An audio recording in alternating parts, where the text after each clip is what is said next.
We are going to start the session off hearing from Georgia and David, our wonderful partners at Contagious, followed by a fireside chat with Paul Kemp-Robertson, the Chief Content Officer of Lions. So with that, I will hand it over to Georgia and David. That's what we like to hear.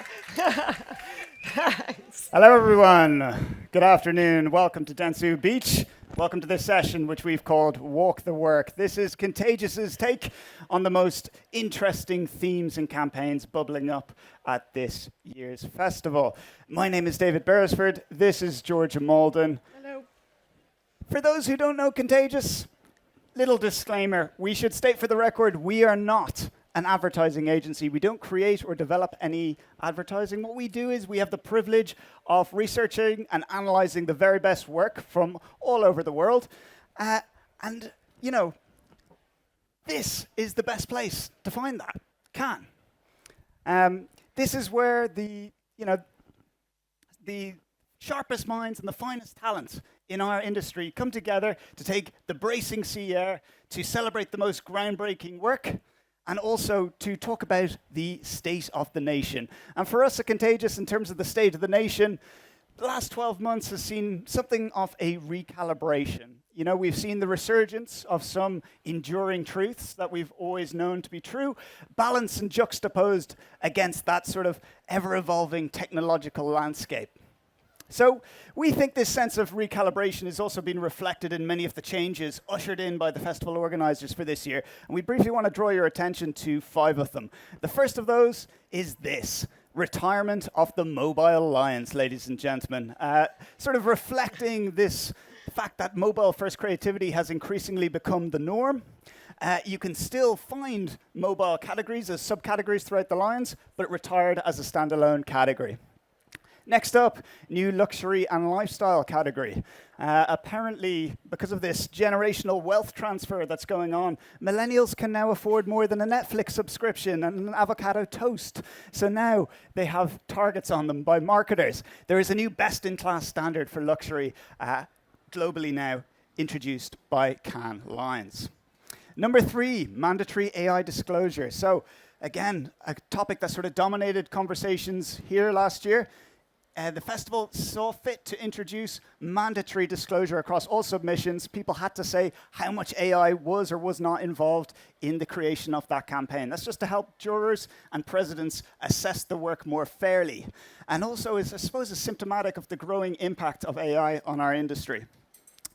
Cultural context now compulsory. This one's a strange one. You would have thought this was, it made sense years ago, but now it has become compulsory off the feedback from jurors and jury presidents that it would be helpful for them to know why this campaign is particularly relevant for this brand in this moment, in this market.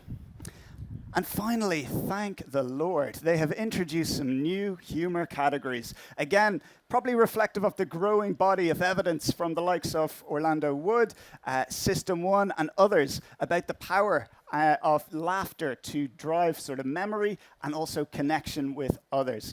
So taken together, we think there's elements of enduring truths and evolving landscapes, elements of constancy and also elements of change. Yeah, I think we sometimes see those two in opposition, don't we? Constancy versus change. You've got to have either or, when of course they are not mutually exclusive. If you over-index on one rather than the other, you get work that's either a bit boring, because it's just a bit samey, or it's a bit gimmicky, which obviously we don't want. And I think, if we're honest, Cannes is sometimes criticised for heroing the shiny new at the expense of the fundamentals. Am I right? Well, I think this year, we're seeing a bit of a shift. I think some of the best work that's coming through this year absolutely balances those two together in absolute perfect harmony, because of course they're not in opposition. They work together, they complement each other, they kind of multiply each other. And I think one brand that is really, or one marketing organization that's really nailed that is of course Unilever, this year's Creative Marketer of the Year. I think it got 28 Lions last year. I think it's set to beat that this year. But that success is not it's not easy to come by. It's hard won. They've spent the last kind of 5-6 years really doubling down on their kind of creative transformation journey. And it's really interesting to hear some of the stuff they've done. It was the same with AB InBev. Do you remember they were twice Creative Marketer of the Year? I think they've been on stage again this year, kind of explaining some of the ways they've systematized that and really put creative effectiveness at the heart of culture within the organization. Because they bought into this. What is the cost to the business of not being creative? And I think that's quite an interesting reframe of some of the stuff that we often hear about. It's something that Peter Field with Orlando Wood, you've already mentioned, also Adam Morgan have been looking into. What is the cost to the business of pursuing sort of slightly more dull, rational advertising? I think Adam Morgan was on stage yesterday, I think, sharing some of the results of that. If you didn't see it, the bottom line is this, that boring work is expensive. It is an expensive strategy to pursue. And it's not to say that it's kind of ineffective to do slightly more rational work. You just got to put more media budget behind it, because they've actually quantified this. They researched lots of case studies in the IPA's data bank, and they put this number on it. It costs, on average, £10 million more in media budget to make kind of the more rational advertising match the performance of more exciting creative work. Okay, so yeah, it's not ineffective, it just costs more. You get a much bigger bang for your buck from creativity, and I think we know that. We're in Cannes, but it's like, I think they give a figure, it's like 6 to 7 times the return. That is exciting stuff. You can totally see why creativity is a multiplier. So what we wanted to do in this section was think about that idea of creativity as a multiplier, but through 4 different sort of lenses, as it were. So this is what we're going to look at: compound interest, fan the flames, hack the system, and bring the drama. And we'll explain those as we go along. Over to you.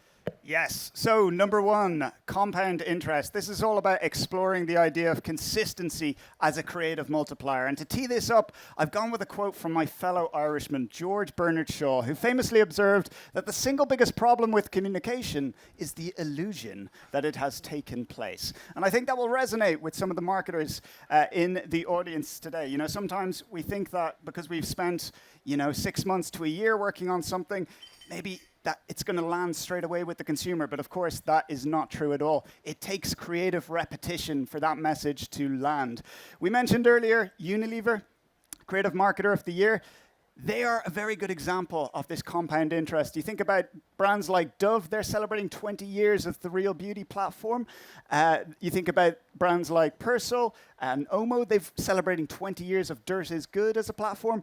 And then brands like Marmite, celebrating, I think it's 28 years of the Love It or Hate It platform. They find fresh ways to articulate that. So just to double click into one of these in particular, Dove, The Code. I don't know if you will have seen this yet. We think it's a particularly strong piece of work. Essentially, you will know that Dove, maybe back in 2004, they started tackling the sort of artificial standards of women in advertising. They then moved on to think about women's own self-perceptions, their own self-worth. You might have remembered beauty sketches in like 2013. And more recently, they've been doing things like social media toxicity and what that means for sort of women's self-esteem.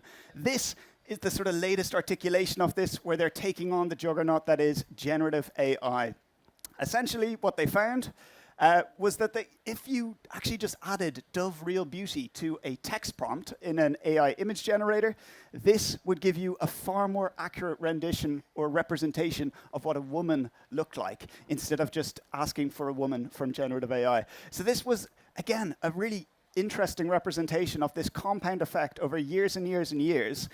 The actual AI algorithms understand what Dove Real Beauty means, and it just shows how much Dove has permeated popular culture. This campaign earned 4 billion impressions for the brand, phenomenally successful. When you listen to Ale Manfredi, the CMO of Dove, he talks about how at every occasion where there's a new sort of trend or technological development, they're always looking for ways how they can give a fresh impetus to this idea of real beauty, and they've been doing that for 20 years. If we look at their financials, from 2004 to 2023, it's gone from a 1.3 billion turnover to a 6.5 billion turnover. Now, obviously, there are other factors in play. This is a very well-run brand, but actually, the contribution that the Real Beauty platform has made is absolutely undeniable as part of that. Now, Dove is obviously a bit of a darling at Cannes. They come here every year. They win big awards. Another one that we think is interesting and relevant in this space of compound interest is IKEA. Many of you will know they have this organizing principle to create a better everyday life for the many people.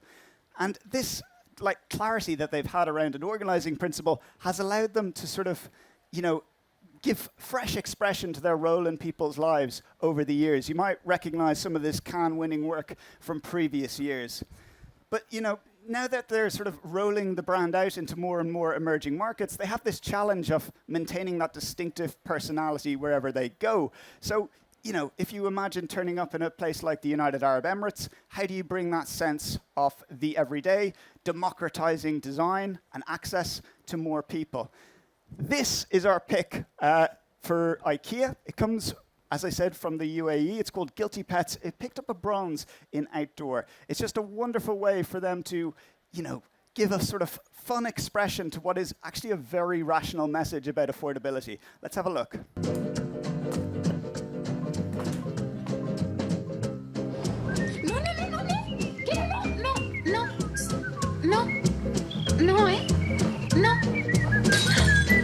What did you? What the Oh, Jeff, no. Take us.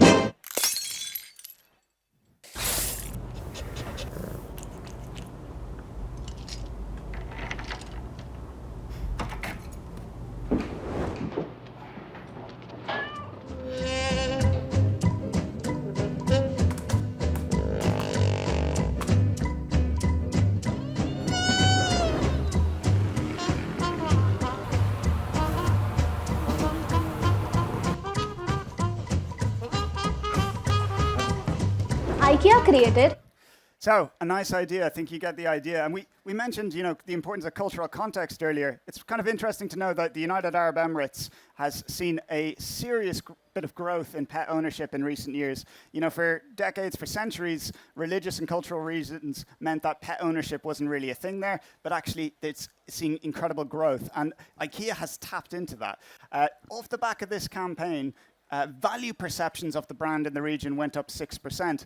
But also, interestingly, the sales of products at IKEA under the value of $20 went up 11.5%. So they found this incredibly fun way to bring this rational message of affordability to life and build mental availability about democratizing design, affordable design for everyone. So this is a kind of mental availability example. If we look at it from the sort of other prism of physical availability, we see IKEA doing this job of compound interest as well. This example comes from the Philippines. Beautifully simple idea, outrageously simple idea, incredibly effective. Bit of context, Philippines is an island archipelago with about 7,500 islands, right? That means that not every Filipino can get to the mega store in Manila. So IKEA thought, well, why don't we bring our stores to them? And what they did was they struck partnerships with various cafes, gyms, other public spaces to replace their furniture for free with IKEA stuff. But the quid pro quo was, we leave a QR code on all the furniture. So anyone sitting on it who goes, well, that's comfortable, wouldn't mind that in my own house, could scan it and immediately begin the sort of journey online. Drove an 11% increase in online revenue for them in this market and a 30% increase in online transactions.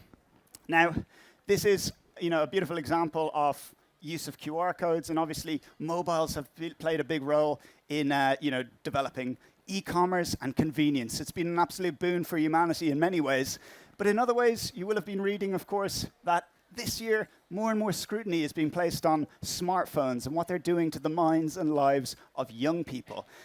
And that sort of comes into what I want to talk to next, our final example in this section of compound interest, because telecos are obviously very aware of what's going on in culture about this and the concerns being raised with how smartphones are sort of altering the lives of young people. KPN is a brand that is major teleco provider in Netherlands. Some of you may have heard of it. They have a sort of they've had a sort of long-running platform of trying to keep keep kids safe in various different ways. So back in 2018, they developed something called Safe Lock. It was basically a bike lock that meant that if kids were using their phone while on the bicycle, it would shut off the phone. So they couldn't use it while being on a bicycle, right? So it was designed to keep kids in the Netherlands safer, because there was a lot of kids falling off their bike or having accidents because they were on their phone.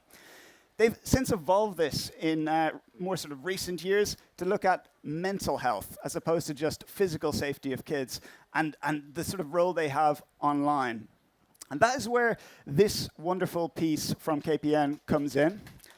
Already a double silver winner in health and wellness and Ents for Music. It should be in the mix tonight as well, so keep an eye on that. But just to set this up before I play the case study for you, this is all about cyber shaming and the role that KPN thought they could play in ensuring that kids in the Netherlands were better educated about the consequences of their actions when they forward on a picture.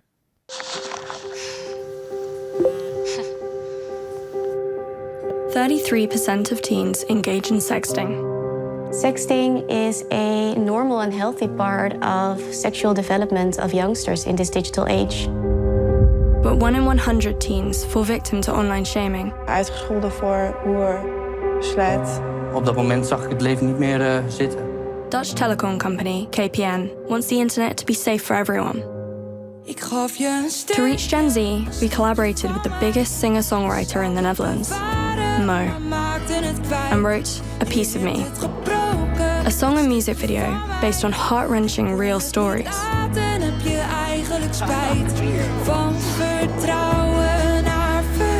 The film shows how forwarding without consent can ruin someone's life and shifts the perspective of blaming the victim to those who press forward. Within a week, the song trended on YouTube and Spotify. It even passed Beyoncé on the charts.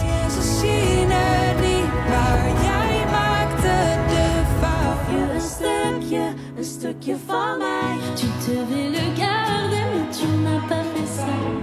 Ik heb dit gebroken, een stukje van mij. That song is super catchy, and clearly I'm not the only one who agrees that it is, because it has already been streamed close to 11 million times on Spotify. And off the back of this campaign, there was 183% uplift in conversation around cyber shaming.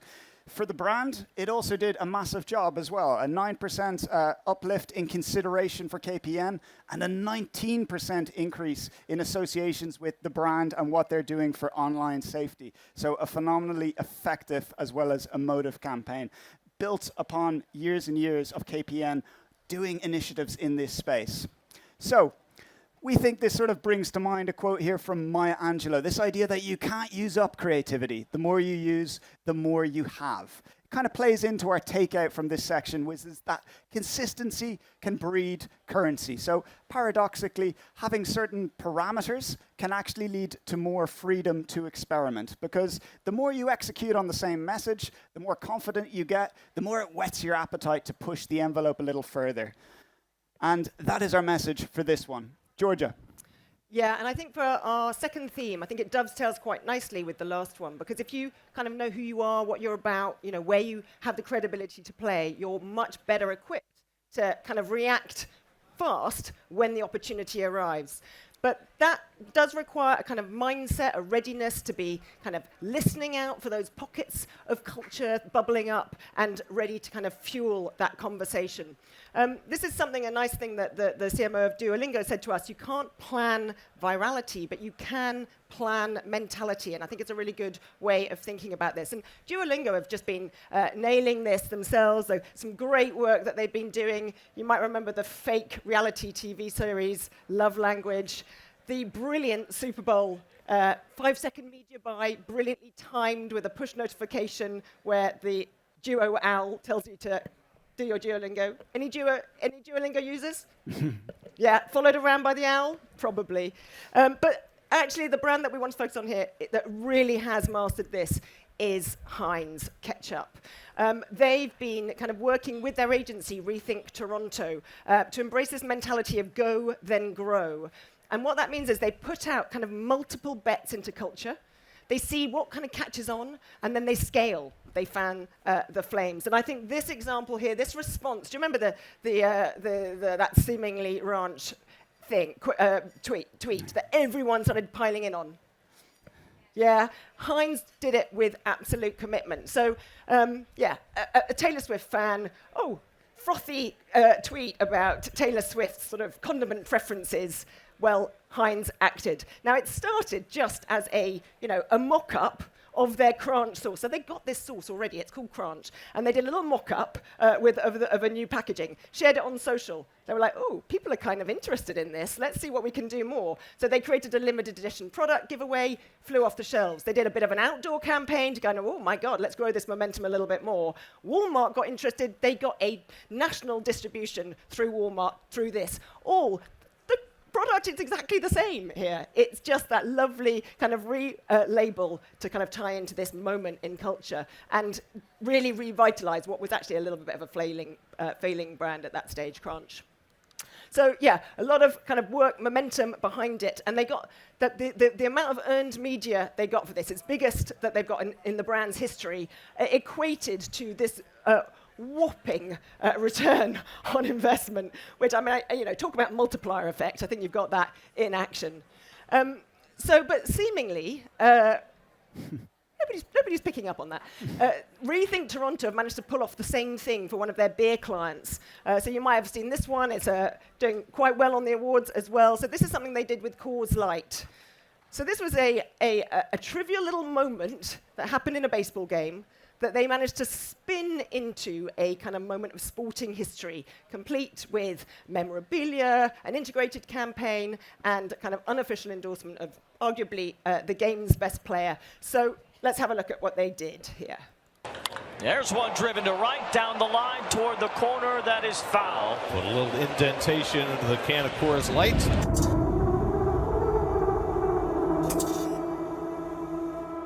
Shohei Ohtani. He's the greatest baseball talent in the history of the sport of baseball. He is to Japan what Messi is to Argentina.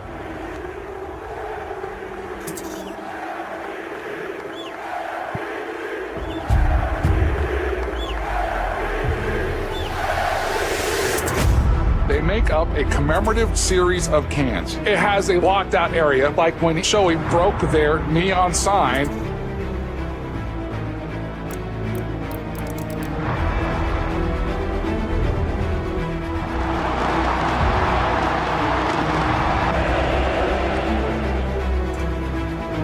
Coors Light has done some of the best reactive marketing that I've seen in a while. The top 5 best marketing campaigns in sports history. It's especially impressive because Coors Light is not even the official beer of MLB, nor is Shohei Ohtani a Coors Light sponsored athlete.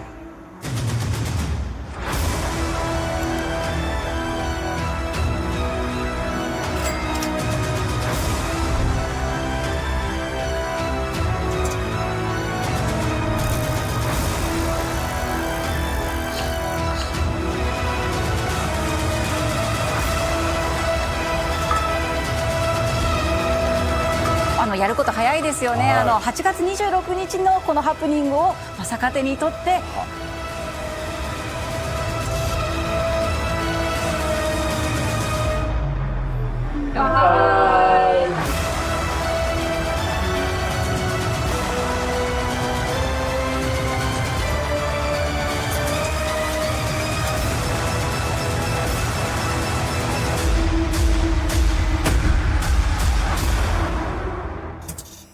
I mean, that's fanning the flames, isn't it? To go from that little incident into, entering into Japan and growing there. It feels like it could be luck, but it's not. It takes forethought and planning to get to this kind of thing. So they said that with Coors Light has, with all of its agencies, sort of core open strategic pillars that they're allowed to kind of activate on whenever they see the opportunity arise. So when the guys at Rethink saw conversation bubbling up about this Shohei Ohtani's hit, they thought this is a perfect opportunity to reinforce the brand's strategic pillar around refreshments. Hence the line. hits the spot. I mean, you couldn't get more kind of on message than that. Absolutely brilliant. I think to work well, to play well in this area, requires that kind of yes and. Any improv people here? Anyone done any improv? No improv here. The first rule of improv is that you've got to listen and then respond. It's yes and. And I think this, when you do this well in culture, when you're fanning the flames, you're listening out for those opportunities, and then you're bringing something more. You're kind of additive. But unlike improv, it doesn't have to be in the moment always. You can kind of plan for this stuff. Which brings me to this example from the V&A, which I absolutely love. So V&A, massive cultural institution in the UK, vast collection, something in there for everyone. And they really wanted to kind of showcase that diversity and show that there was something in there for everyone. So, and I think this is just the most beautiful example of creative and media working really hand in hand. Take a look at this. Young people don't think museums have anything they're into, but the V&A museums are different. They're dedicated to creativity and have over 2.8 million objects, including tons of cool stuff like the Millennium Falcon and Harry Styles cardigan and Hello Kitty rice cookers and this awesome crab thing. We just had to tell everyone, whatever you're into, it's in the V&A. So we went to where young people were doing young people things. First, we targeted streetwear heads and went to Premier League grounds. Then we made a little figurine for Warhammer enthusiasts and rebound a 100-year-old book and snuck it into London's trendiest bookshop. We stuffed ads inside sneakers and stuck them on Depop. Young people like sneakers. Instagram's coolest Potter made us this incredible vase. And we created an ident for cinema lovers. The ads are the best bit anyway. An expert knitting influencer made a cool sweater for us. And we buried a tankard for metal detectors. Detectorists? It's big on TikTok apparently. We partnered with a Twitch streamer to talk to gamers. We targeted ravers and mudlarkers and hit golf balls into circulation at driving ranges. We targeted technology enthusiasts, wannabe rock stars, 3D printers, reggae lovers, GIF users or GIF users. We ran 70 targeted posters and press in special interest magazines. We made jackets for punks, designed a bunch of tattoos, even turned up at a battle reenactment in the rain. We targeted snappy dressers, calligraphers, plant lovers, cyclists, pianists, jigsaw puzzlers, and stamp collectors. We snuck bookmarks into library books to target Japanophiles, glam rockers, people who wish they were architects, and many, many more. We even sent a telegram to the only person in the UK who still lives in the 1940s. Scanning our items showed you the V&A objects you'd be into, and if you were into it, you found it. I mean, it's like personalization at scale, but in a kind of analog form, isn't it? The detail that's gone into that. They told us that their challenge was that, V&A, there's masses of awareness. It's huge awareness of the V&A, but it's kind of empty awareness. Like, younger people in particular just thought, well, what's that got to do with me? So by finding, and it was literally hundreds of objects. I think it was about 900 objects in their museum, and finding them, matching that to little interest niches in culture, and then making them show up in these incredibly contextually relevant places. It just showed that there really was something in there for everyone and forged that new connection with people, helping to get not just editorial coverage, but I think that one's good, the 23% uplift in search. People actually going, maybe even from those labels that they see out in the wild. And I think what's really nice about that example as well is that, worked hard to get all of those things, to seed all of that, but now they've got that platform. I think it gives them the springboard to then react when they see these other opportunities, kind of more reactive opportunities happen in culture as well. Which brings me to this point, which is that preparation breeds spontaneity. We all want to be reactive, but it requires having that foundations in place. You've got to know who you are as a brand, you've got to be ready, you've got to be listening, you've got to have those open briefs with very strategic pillars that you can act on, even carve out budget space, having those conversations about that. That's number 2. Let's move to number 3.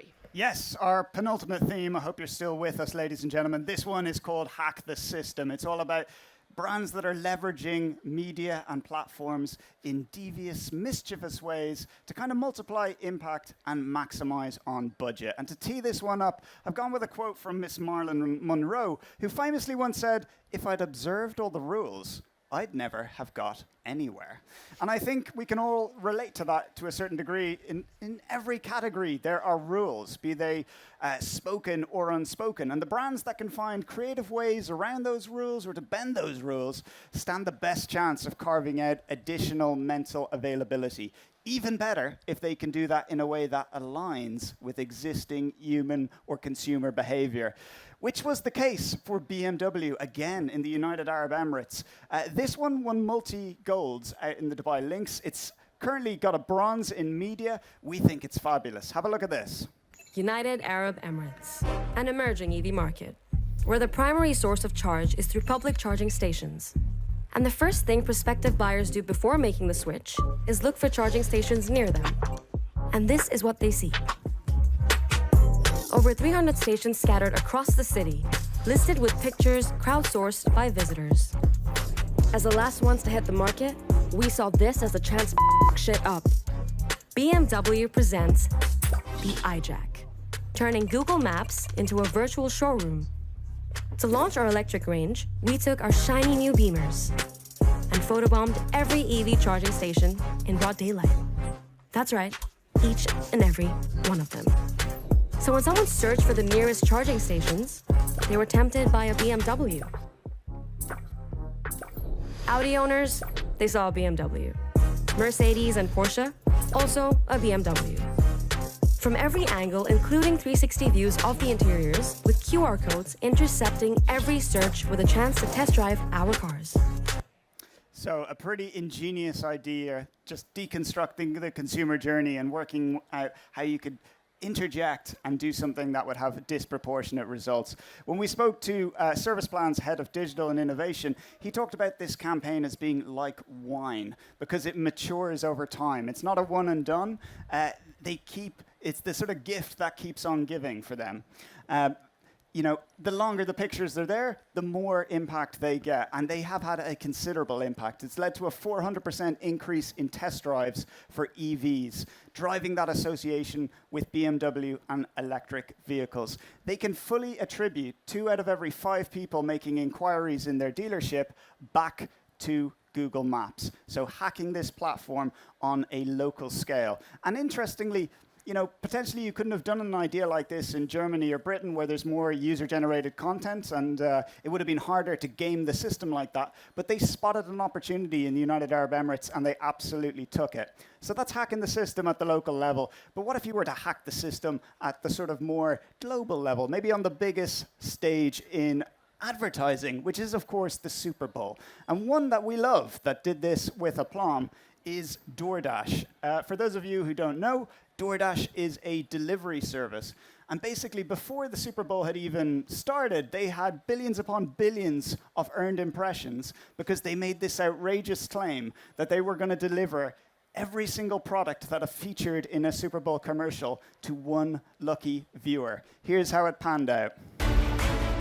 DoorDash. The company says it will deliver products from every ad aired. One lucky person picked to win a product from every single Super Bowl ad. So everything from fried chicken to mayonnaise to a car. Listen, we don't know what the commercials are, so it could be a BMW, Doritos, Kia, Volkswagen, even a tub of mayonnaise. And as brands release their ads in real time, we had to quickly add them to our cart. They've added more cars. You can also win a Kawasaki off-road vehicle. Got the Oreos, Doritos. All the things. One person gets it. All the things. Yes, all the things. And yes, that meant constantly updating everything we were making, even which brands we were featuring in our Super Bowl ad, and making content to engage with all of them. Wait, is DoorDash gonna deliver me Jesus? Then, 76 ads into the game, we aired our ad that got you all the ads. DoorDash-all-the--ads-2024- promo code. DoorDash can DoorDash pretty much revealing a very, very long promo code that you had to enter to win. Mountain Dew Baja Blast Dash overwhelming. Oreo Dove Lift Love. That's not how you spell Doritos. You're not helping. Does he sense? Cash at me for the code. People really wanted all the ads delivered, so much so that they even missed the end of the game. Mahomes flings it. It's there! Hartman! Check it out! Talk about engagement. This ad.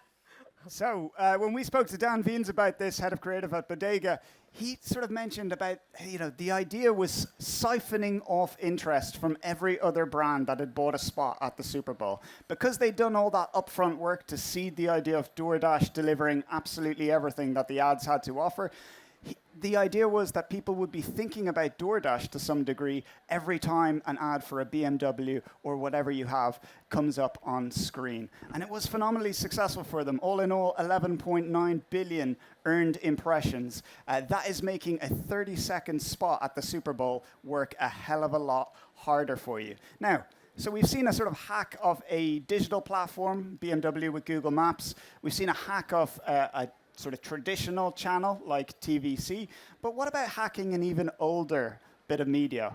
Could print media, could newspapers be hacked in some interesting way? Surely not. Surely everything has been thought of. Not so, ladies and gentlemen. We really like this campaign. Won a Grand Prix in media at the Spikes Asia. Comes from a brand in Japan called Cookdo. Now, Cookdo make things like oyster sauce. I'm not going to explain the campaign in full because the video does that better than me, but what you should know before we start is that this gentleman here is one of the most famous actors in Japan, so he's a very famous face. He also happens to be the celebrity spokesperson for the Cookdo brand. So let's find out where they took out a full-page press ad with a close-up of his face. The lettuce head wrap, a newspaper ad designed to look like a human head when wrapped around lettuce. Using the fact that lettuce lasts longer when wrapped in newspaper, Ajinomoto took the term head of lettuce in a whole new direction. The sustainability idea took social media by storm. Heads of the brand ambassador for Ajinomoto's oyster sauce found their way into fridges across Japan. By cleverly using the fridge as a medium, the brand created a powerful impression. After their initial success, Ajinomoto created the new paper wraps featuring the faces of lettuce farmers. The farmers wrapped their own lettuces in these and put them in vegetable aisles across Japan.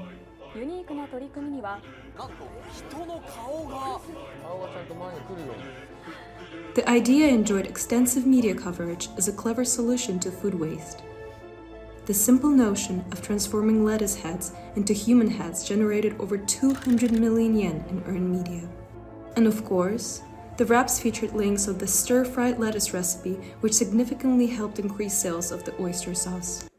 So, love that.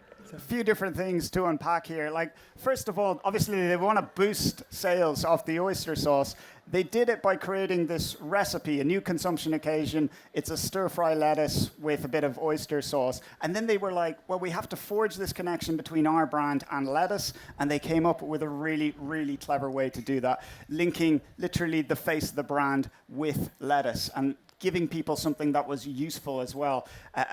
An ad that could actually help their lettuce live longer in their fridge.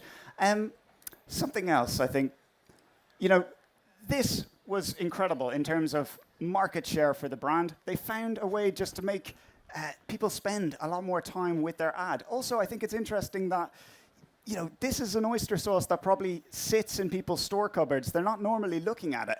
But actually, they found a way to put literally the face of the brand in people's fridges. That is something people open a lot more in their kitchen. So a really, really clever hack of not just print media, but also people as well. So our sort of takeout off the back of this one is that mischief can breed magnitude. If you're willing to sort of bend the rules and work at the margins, you can get a disproportionate share of attention. Georgia. Okay, last one. Still with us? Last creative multiplier effect. And this is all about kind of bringing the drama, heightening the drama. And I think we know that advertising always been about entertainment, but technology continues to kind of expand the canvas, doesn't it? Not just spectacle anymore, but more immersive theatre. So we're looking at this through the lens of like the brands who are really kind of dramatizing attention, dialing up the drama by really leaning into attention and then involving people in that, making them part of the action, making them more immersed in that drama. We're in France. I obviously have a quote from Camus. The writer, philosopher Camus, he says, "Fiction is the lie through which we tell the truth." And I really love that. And I think there's no better illustration of that from Cannes this year than this campaign, which you can see it's already picked up quite a lot. It's been going gangbusters in Cannes, at awards before it. Let's have a look at it to see what all the fuss was about. Ouais, c'est passé. Oh, oui, c'est passé. Oh, oui. Les Bleus qui reviennent dans le match. Et on a encore droit de rêver. Oh, qu'est-ce que c'est ce missile? Avec le pied droit. Oh, il va être direct. Ça va. Le centre en prêt. C'est ça, le football qu'on aime.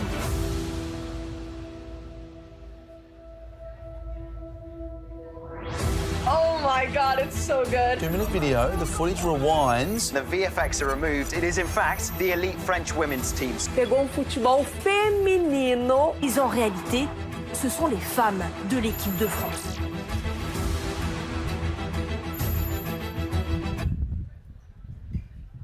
So, I mean, it got you, didn't it? Did it get you? It really is about kind of really dialing up that tension, leaning into that tension point to kind of increase that drama.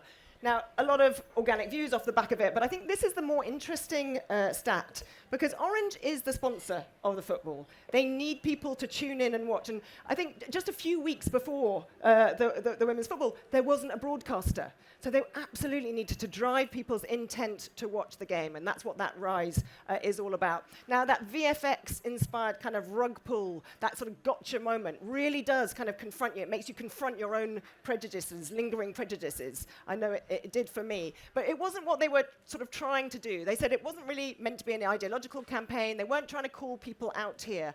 It was really about just showing all the brilliant reasons why you should watch women's football. And I love that about it, that it's not sort of, you know, shaming people. It's actually making it feel more kind of involved in this rather than shaming. And I think that's the sort of thinking behind this example here from Specsavers, another gangbuster of a winner this year. So Specsavers, anyone know Specsavers? UK, any Brits in the room? It's an absolute high street kind of well-known high street brand, optician, very well-known for eyewear. So how could it get people to take a hearing test? Difficult. Now, one of the things in its research was it found that people actually put off taking a hearing test for up to 10 years because it's just quite frightening, actually. You don't want to find out that you might be going deaf. What does that say about you? So, like, how do we open up a more kind of easier, less frightening conversation about hearing? So to do that, they recruited this nice man here. Remember him from the 80s? I remember him from the 80s. A little bit of a heartthrob. Some of you might remember him from the 2000s, where he started picking up a little bit more steam again. And they got him to sort of re-record his hit, Never Gonna Give You Up, as a kind of hearing test for Britain. Let's see how that played out. Specsavers aimed to create a hearing test people wanted to listen to. That's where this guy came in. Rick's biggest hit is one the world has been mishearing for years. So we scanned the internet for the song's most misheard lyrics, rewrote the song, and got Rick to re-record it. Creating the misheard version. Then released it to the nation's ears without explanation as the world's first mass hearing test, causing chaos across socials. Did I just hear Rick sing My Aunt's Been Naked? I've been singing the wrong lyrics the whole time. Wouldn't catch nits. Rick, what is happening? Did I just get Rick rolled by Rick Astley? Igniting a national conversation on hearing loss. Rick Astley. Rick Astley. Rick Astley. This is a really clever idea because people with hearing loss mishear. I'm absolutely loving the resurgence of Rick Astley. He's hoping the revamped song will encourage more people to get their ears checked. The misheard version was played over 20 million times in the first 8 hours, driving a 138% increase in hearing loss searches, making hearing the country's #1 trending topic. So nice. They said this was the real unlock to make this work. They realized that hearing loss is isolating. But actually mishearing is something that's quite funny, it's something that connects us, it's something that we share together. So they really lent into that for this campaign.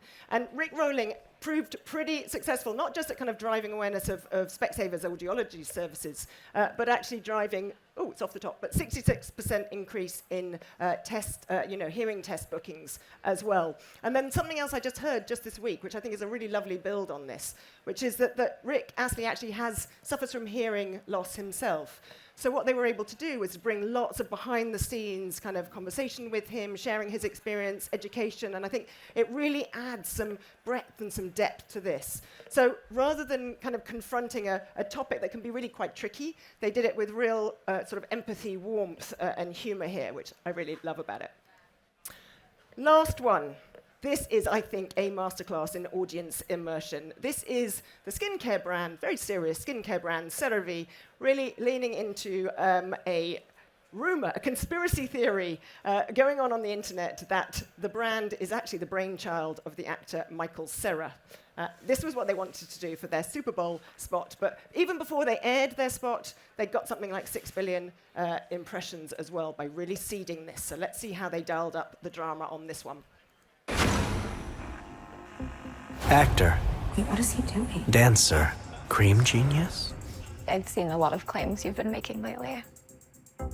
Claims. I can't be held responsible for every rumor, every nasty rumor about me. We received this email. The subject is King of Skincare. I have it on very good authority that actor Michael Cera has been hiding something big. No, we're not going to take 5 minutes. That question because I want to answer. Whoa! He's allegedly the brains behind skincare brand CeraVe. Something is going on with Michael Cera. Kind of obsessed. Great products. Like, is he okay? I'm here with Michael Cera from CeraVe. I could be from CeraVe, yeah. Michael Cera sent me a box with his face all over it. I just really hope it's not his head. If human skin is paper, let me be the poems. CeraVe. CeraVe is Michael Cera's skincare line. He comes from millions of dollars in lotion money. Michael Cera created CeraVe? I'm not kidding. And what happened next? That's when CeraVe came in to shut it down. They came out with a statement saying there's no association with Michael Cera. Michael Cera did not develop CeraVe, dermatologist did. Go back to Super Bowl 58 in Las Vegas. I'm Michael Cera, and human skin is my passion, which is why I developed this. CeraVe, developed with Michael Cera. V. We like?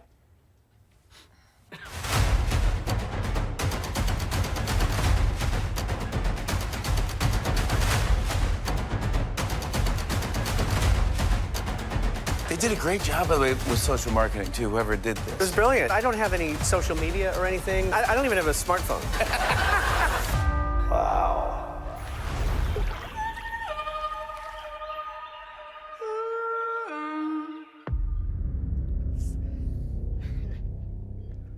It's so good, isn't it? I mean, just the care, the attention, the love they put into every little bit of seeding to kind of draw people into the story. They said they really realized that for it to really pick up and kind of go, get that conversation going, they needed to pick on something that was already bubbling up. So the fact that there was already this speculation, this little nugget of speculation online that they could lean into was absolutely paramount for making this work. And then kind of amazing that CeraVe did lean into it. This is a really serious brand, like dermatology, clinical credentials, all very serious. Michael Cera is just like, his reputation is a miles away from the brand, but by bringing that kind of juxtaposing those two things together, absolutely helped them reinforce their brand truth in the process. And people knew it was a joke. It's like, it doesn't matter. It is, they knew it was a brand playing it, but they're prepared to kind of lean in, and because it was so fun. And they did say, Adam Kornblum here, he said, you have to make sure the storytelling is so good that people just don't care that it's paid. I think sometimes we get a bit frightened of marketers, and we just kind of have fun with it, and then people will have fun if we let them play along with us. And yeah, gangbusters in terms of results. So they lead on to the final kind of takeout here, which is that confrontation actually breeds conversation. Kind of confront attention head on. Lay the gauntlet down for other people to get involved. Invite them into the drama. That then kind of creates that fuel of attention, gets more dialogue going, and more memory in the process. So those were our 4 creative multipliers. I hope you found them kind of in some way interesting, enlightening, or anything. But I wanted to leave you just one quote, which is this from Dan Hill from Wendell Kennedy. He said, everyone's got access to similar data, but only you have access to your experiences and perspectives. Make the leaps and links that your brain has basically been training its life to do.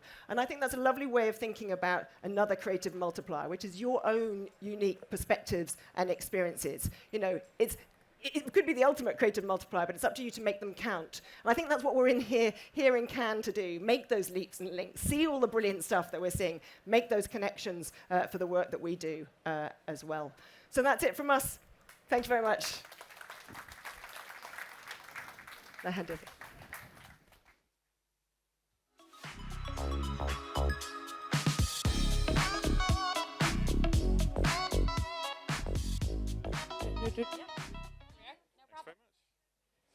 Well, obviously I'm biased as hell, but that was a brilliant presentation from Georgia and David. Well done, guys. So now we have Julie. What's your take on that? I mean, these the themes, the winners that you've just looked at, that you've experienced yourself this week. You know, any insights or surprises? I mean, honestly, the overall mix of stuff that was showed is so much lighter, so much more humorous, so much more fun than it's been in years. I think that there is yes, purpose work is important, don't get me wrong, but I think there is a trend, not only with the new humor categories, which, will make it an imperative, but I think there is this, people, if you're going to do purpose work, make sure it's true to your brand, which kind of brings me to the constancy times change, right? Yeah. Sticking true to what you believe, who you've been, what people know you as, but adding on to that and evolving, like Heineken's done with pub museums, which, they have a brilliant piece of work that I know won gold in creative B2B, like Unilever has done for years with Dove, constantly sticking to the campaign for real beauty for 20 years, but then adding on to tackling a real problem that's relevant of that year that is really true to their brand. So it's the authenticity. It breeds authenticity, as y'all said. Yeah. So, but I do have to say, I do love how much lighter the work and the that's something that's come across on the stages as well from people saying, like, let's get the fun back in advertising. That the F word seems to have crept back in across the board. Now, obviously, the Dentsu entry that was showcased today wasn't so fun. It wasn't so fun. Very powerful KN Piece of Me campaign from the Netherlands. Already picked up Lions, could be in the running in the creative strategy category and others tonight. But what's your take as a creative on that? Yeah, I mean, when I first saw this piece of work, actually quite a while ago, we talk about innovating to impact, and it was one of those pieces that was undeniably that. What I love about it is, of course, it's a brilliant idea, but I think the piece for me strategically that really hit home is it wasn't about sexting is going to happen. These are teenagers. There wasn't trying to ban sexting. It was actually saying think before you share it, and it was actually really talking to not the victim themselves, but the people who are going to share the sex. So I thought that was just a real big insight, that it didn't come down to shaming the person that might do it, because we know females, males, anyone is going to keep doing it, but making sure that people think before they do that without consent, and being able to actually change legislation and make it a law was so impactful, right? That yes, the song is brilliant, and I think the fact that it jumped Beyonce on the charts is pretty impressive. But those two things for me, it just shows how impactful you can be when, again, sticking to your brand purpose, constancy. KPN is for a better internet. They have proven that for years. So doing something like this was really in the wheelhouse, believable, authentic from the brand. So you're starting from a great place and then building on that to have massive impact to change the law, which is and there's also, like, to George's point about leaning into culture, there seem to be layers to that, like the choice of artists. They clearly knew their audience, right? Yeah, and that comes through, spending time listening and in order to get that authenticity. Yeah, good. Now, obviously, you have been on the B2B jury for the last few days. Welcome to the lack of sunshine. What were the sort of key discussions in the jury room? Interested in, what did you, just share what happened, what it's like, but also what learnings did you bring away from that category? Because let's face it, there are some preconceptions that B2B is not as sexy, not as creative, but let's disabuse people of that notion. Think that's exactly one of the biggest things I learned. So this category is only 3 years old, so we're really still defining it. So what we did as a jury was actually met being larked in a dark, windowless room for days to talk about what B2B truly is and define the category, because I do think, again, being a new category, it was a little bit open for some interpretation. There's a lot of B to B to C or B to C to B, so we really defined that before we walked in. But I think what was fascinating was a few things. One, the work that we awarded has won in multiple categories. You would not have seen that 3 years ago. Our Grand Prix winner was Meet Maria Prieto, which was a brilliant piece of work from JC Cadeau for Spain. And for those of you who haven't seen it, I really encourage you to. Yeah, it might be worth just explaining how it works. Yeah, so what that piece is a JC Cadeau, who owns a lot of the out-of-home, saw a huge decrease in the sale of out-of-home to media buyers. And to brands, because the demand for digital and social and reaching people in those mediums was much higher and seemed more effective. So they took JC Cadeau took the remnant media, so stuff that wasn't being used anyway. They found a 100-year-old granny in Spain, found her Instagram, decided to make her the face of these out-of-home posters, and plastered, just all they did was print her social media, her Instagram posts around Spain in these out-of-home spaces. And what happened was a groundswell and a social movement of people taking pictures, wondering who this lady was. Then so huge, it went viral. Everyone was trying to find out who she was. Then at the Effies, they brought Maria Prieto out, her 100-year-old self out. And to much everyone's surprise, the people behind this were actually an out-of-home company proving in the power of out-of-home once again. I believe they had 185 new brands sign up to do out-of-home. The increase was through the roof. And at the end of the day, they made this woman a social influencer who was a 100-year-old granny who had like 6 posts. They give a stat on her social media percentage that went up, and it was like 7,802 because she had like 42 followers. So they didn't even start with someone influential that people would be interested in, but the interest and the mystery surrounding it. And they did the whole thing for $5,000. I know, and one of the things that's really interesting about the jury is there was a huge debate and a split in the room between that and Thanks for Co-Creating. And if you haven't seen that, that is Coke took the art of Coca-Cola logo that people had done in bodegas and in 4 corners of the world, small shops, and put it on their cans, made a coffee table book. I mean, it's brilliantly crafted. It's a wonderful idea of heroizing small business owners that had never been put on the map before. So it's really a brilliant B2B piece. But we laughed because it was like David and Goliath. You had this $5,000 campaign for this out-of-home company in Spain against, the biggest global... Yes, exactly. And that was the debate. And we were a split jury. Okay. So it took a lot of conversation. But ultimately, again, rewarding the thing that married the emotional and rational with Maria Prieto. And that was what tipped it over the edge into the Grand Prix? It was. They were both superhuman. Mm-hmm. I think what, we realized a lot of was like the same work that resonates in B2B, like business people are humans too. Mm-hmm. And so to treat this with humanity in a way that we haven't really seen in the B2B category so far. There's been fits and starts, but I think holistically that warmth, that human emotion coming through in a B2B category was just super important. And that's the lesson that the category can project onto the wider industry? I mean, I think so. There wasn't, I wouldn't say, a piece of work that got a medal that didn't have some semblance of that. I think one other interesting thing we found was a lot of companies, Renault and Heineken, a few other companies had taken a B2C idea and actually that had won maybe in the last year, MasterCard, and made it into a B2B idea. And what was really interesting is if you compared creatively from a pure creative standpoint, the B2B idea was actually stronger. Right. Yeah, it really was. Why do you think that was? I don't know. Okay. But Renault, the plug-in app, last year won. It was the Airbnb for electric cars, where they allowed homes to utilize their electric plug devices for people traveling in and around rural France to be able to rent their plug-in device. Was that the Airbnb model for Airbnb for plug-in?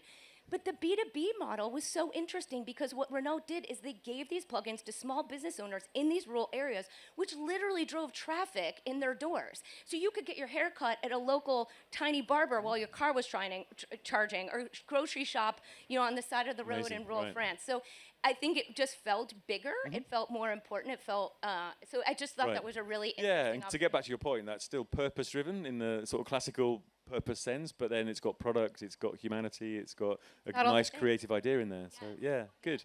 Okay, so you found this week energizing, insightful. You're going to go away with lots of inspiration. Absolutely. I mean, I've been on juries before where out of 10 people, there's usually like 2 or 3 that talk a lot. Myself being one of them, clearly, and a few people who kind of remain in the back and obviously are all there for a reason. We had a jury that no one shut up. So it took a long time, but everyone was super smart, had a lot to contribute. So it was kind of fascinating. And I think the conclusion at the end of it all, honestly, was that B2B is not boring to boring anymore. I mean, if you look at what won in that category, or even the entire shortlist, there isn't one thing in there that doesn't connect to you as a consumer. Forget about a business owner. Forget about the world of B2B. I mean, it's changed, and it's changed big, and it's only taken really 3 years to see the kind of creativity we get in B2C in the B2B sector. because obviously, like, AI has been a massive topic of discussion this week. David referenced the fact that about the AI transparency in the entries, but it just feels that the industry's leaving this week with a spring in its step in terms of ads that just resonate with people, a bit of fun, bit of storytelling. You know, it's interesting with so much conversation. When you look at some of the winners, there's no AI to be found. Right. You know, it still comes down to the idea and the connection it has to the consumer. Absolutely. So we're safe for another 12 months. We think. I mean, I wouldn't doubt if there's an AI category next year, but at least this can, I think we can celebrate. You know. Yeah, be interesting to see what the percentage is next year. It will be. Absolutely. Okay, well, Julie, thank you very much for your time. Paul. Appreciate that. Okay, Julie, everybody, thank you.